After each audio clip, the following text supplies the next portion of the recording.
Good evening, my friends. This is Dr. Carr, coming from all the way from Raleigh, North Carolina, to greet each and every one of you in the name of our Lord Jesus Christ.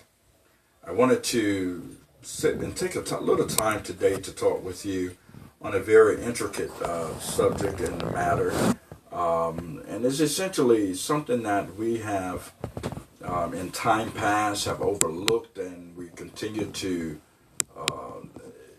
bypass this subject matter for reasons of whether we are just want to ignore the truth of matters, or we want to just look at things in a different scope, and maybe in a delusional way. But today I want to take this time to talk with you today about Jim Crowism, family, and faith. Certainly in America, we are very aware that family structure have been torn down and continue to be torn down more and more as we continue to embark upon the new years as they come in. And it seems as if that, the family moral structure is just in such shambles that it's at an end of no return. But I believe there is still hope. I refuse to believe that family structure is so torn, is so ripped apart, is so out of sync that we cannot pull it back together. Certainly if we first starting at the household of faith would first to get our priorities in order and put our priorities straight, we can actually achieve many major milestones in rebuilding the structure of family. But before we can rebuild the structure of family, we must learn from our history's past. And one of the major things about our history's past is that we have a diabolical system that has been set in place in order to destroy the structure of the family. It seems to me that in America and in our nation, it is just now, over the last year or so, that this Western society have first time really start to recognize that the black and the African American and people of color race are literally people in America. We have not been treated as Americans for so long. We have been treated diabolically in the prison system, a system that was set up to destroy family, a system that put our young men in prison for many years, 10 to 20 and more years. And that system has literally broken the fiber of the family in ways that is just diabolical. It is in ways that is just unfathomable when you put a common thought process together about what is actually occurring. Not only that, but we have so many families that have been broken up, be it by reports, false reports. Some may have been viable reports, but some reports that I believe that still could have been fixed and family didn't have to be broken up, even through the Department of Social Services intervention and putting children into foster care. Now, I want to talk about that today because it is such an important issue that we must tackle. And I think that the time has come and the time is ripe for us to deal with this issue, because the structure of the black family seemed to be crumbling right before our very eyes. I look at the situations not only as to how the systematic system has been set in place to break down the structure of family. I also look at our part in this breakdown. It seems as if every single day somewhere in America, black people are killing one another, and I'm telling you, we're killing one another by the drove. And we've got to get to a point in our lives where we say enough is enough is enough. We cannot continue to kill one another, and we have no really a situation in our lives or in our families or community whereby we should be killing one another. And the reason I say that is because If you look at the slavery, the times of slavery, we went through slavery here in the United States of America. We went through the slave holocaust right here. And we went through that with dignity, and we went through that with strength and resolve. And not once were we killing one another, even in the hands of those diabolical in slavery. But then I look at today how we are yet killing one another and killing one another as if the lives really don't matter. We have a new institution that's out there that's called Black Lives Matter.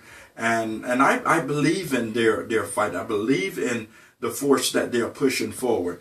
But also with the Black Lives Matter, we've got to first, as a people, realize that our lives matter and that we are important and that we are somebody and that we can rise and that we can achieve exploits in this country. And I think that the time has come and the time is ripe and the time is now, that we must realize that we are not only a number, a social security number here in this United States of America. We are not only a picture ID in this country. We are a life. We are a people. We are a community. We are a society. And we've got to come to grips into what we're doing to our communities by the destruction inside of our community. But before we get there, we've got to understand that the plot that has been set in play comes from that diabolical teaching or dogma that was brought into the United States in the early 1800s with Jim Crowism. Jim Crowism is yet alive and it's well. And it's doing exactly what it has intended to do, was to break down the structure of family. Why would you want to take a man from his children and his wife so that that woman will be left out there to raise children on her own? That's not the way God designed it from the conception of this humanity and world. It was not the way that God designed it. When he created us, he put man and woman together and produced children. And it takes, I heard someone say one time, a village in order to raise children. And my question to you today is, how long is too long? How long is too long will we continue to kill off one another? How long is too long for us as a people to commit genocide against ourselves? We've got to come to grips with what's actually happening right now in history. And what is actually happening in history is called genocide. No, it's not only genocide with Galileo, as some have talked about, the scientists of the United States. It's not only genocide with some of the diabolical things and systematic systems that has been put in place to put us in prisons or to stop us from being able to vote or to take and utilize these new voting laws to keep us from the polls. No, the genocide, it starts on the inside. I look at in the early the 1930s when they brought on the heroin on the scene. Heroin, it was a genocidal move whereby our government allowed all of these different diabolical drugs to come into our communities to kill us off. And we thought that by utilizing drugs, some just needed to get an escape away from life itself. Some just had the mindset that I want to make it in life. And so what do? I sell these drugs in my community. And while I'm selling these drugs in my community, I fail to realize that I'm killing off slowly my own family, my own community. So when we think about this major issue, we have to also focus on the churches of today. The churches of today, I first must say and admit that in the churches in America, it is on Sundays, or Sunday morning is the most segregated time in America. And some may not want to deal with the fact, but the fact is the fact and the truth is the truth. You go to your black church, I go to my white church, and then you go to your a Hispanic church or you go to your Asian church, but it's the most segregated time in America. But when we come to the realization that we are all God's children, only and then can we break this cycle of Jim Crowism right here in our country. When we have presidential candidates like the Donald Trumps of our country who vie for the highest office in the land, who vie for the highest office in the world, and he has a proclivity to say things, some of the most things that are just so out of sync with reality. When we can support someone like that, we have a problem. We have a major problem. And I look at the amount of support that this man has been able to garner through his run for office. And one must pause and think, what in the world is happening? How can anyone support someone that obviously don't understand that the first immigrants that ever came here were the ones that came with Columbus, who by chance and by way committed a crime and crimes and killed off the Native Americans who were already here by chance. Now, when we talk about crime, we must look at the crime in its totality. Not only the crimes that are being committed today, we must deal first with the initial crime, which, by the way, haven't been dealt with in this country. We hear about the Chinese reparation, the Japanese reparation, the Jews reparation. But right here in America, I don't hear anyone crying out and sparing no one about black reparation. Yes, there's reparation due for the black slave Holocaust right here in the United States of America.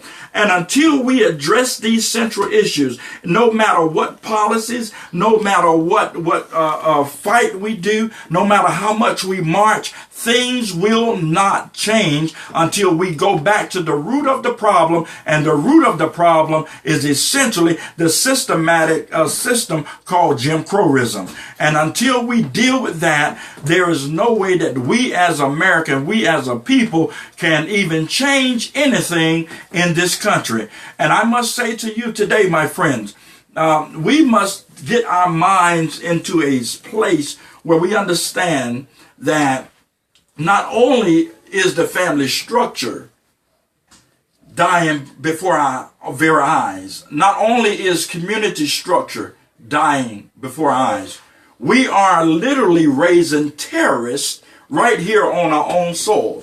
We won't have to wait for ISIS to come or Al-Qaeda to come. We don't have to wait for some of these other terrorist cells and groups to come in here. We have the terrorists right here in our country. When in Montana, they can sit there and stand and hold up our lands, and you see the sheriff who's supposed to be upholding the laws that says in our country, by the way, that we do not make deals with terrorists. How can you even make a deal with a domestic terrorist? Something is wrong here. Someone has to speak out. Someone has to stand up. And we as Americans must say that enough is enough is enough. People of faith, let me talk to you for a moment. You have been bamboozled. You have been hoodwinked. You've been going to your churches and they haven't been dealing with the central problems that we face in this nation. Pastors and bishops, apostles and doctors, and so on, who's supposed to be our leaders, will not address these central issues. Why? Because of the almighty dollar. Yes, the almighty dollar. We have been sold out to the highest bidder. They tell you that if you pay $500 and stand in the $500, if you bring this to the church, if you bring that to the church, then you will be blessed. But the last time I read my scripture book, it said to me that if you seek you first the kingdom of heaven and his righteousness, all the other things shall be added unto you. And I dare say in this country that we need to seek the kingdom of heaven and his righteousness. The righteousness is to be in the right standing with God. And with the diabolical things that are going on in this nation, there's no way you can tell me that we are in right standing with God. When a nation defies and moral fortitude and defy moral laws and moral creeds to take care of the poor, when we can have the Jeb Bushes who's running for office of president, who can say that the way that we deal with poverty is to take away all of the so-called entitlement programs, take away the food stamp, take away the SSI, take away all of these other things, that these other tools that have been put in place, Social Security that has been placed in a bracket to help a people impoverished, then we have a problem under Jim Crowism. And that, my friend, is something that you can do something about. And it all starts with your standing up and speaking out, and not only just standing up and speaking out, but getting out there to registering to vote. That's right. We need to register to vote, and we need to let our voices be heard resoundingly in 2016, and let it be known that Jim Crowism will not work in this country anymore. It will no longer lead us. It will no longer guide us, and it will no longer teach us nothing regarding how we shall live. Why? Because we've seen the end result of Jim Crowism, and Jim Crowism is a tear down tool in order to destroy people. You, my friend, it starts with you. I want to know today, where will you stand? Where will you stand? Will it be in history that you stood on the wrong side of history? To elect a Donald Trump is to take us back 40 plus years. To elect a Donald Trump